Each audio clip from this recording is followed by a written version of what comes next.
கோழினா நீயா? அப்படின்னா நீ எனக்கு ஒரு முட்டை வச்சு கொடு, நான் சாப்பிடணும். ஐயோ, பொட்டை கோழி தான் முட்டை வைக்கும், பொட்டச்சி முட்டை வைக்க முடியாதியா? நீ ஊமையாவே இருந்துக்கலாம். நீ தானே உன்னை பொட்டை கோழி மாதிரின்னு சொன்ன. ஆமா. இப்ப ஏன் என்ன ஏமாத்துற? எனக்கு ஒரு முட்டை வச்சு கொடு. ஐயோ, என்னையா நீ பொட்டை கோழியை நினைச்சாலும் முட்டை வைக்க முடியாதியா? அது சேவலோட கொஞ்ச நாள் பழகி ஒன்னா சேர்ந்து குடும்பம் நடத்தினாதான் என் முட்டை வைக்க முடியும். நீ பொட்டை கோழி மாதிரி தானே? ஆமா. நான் சேவல் மாதிரி தானே? ஆமா.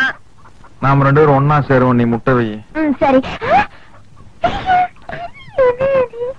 முட்டை வையே, முட்டை வையே, முட்டை வையே. ஐயோ, சேவல் கோழி இந்த மாதிரி பிராணிகள் ஒண்ணு சேர்ந்ததா என் முட்டை வைக்க முடியும்?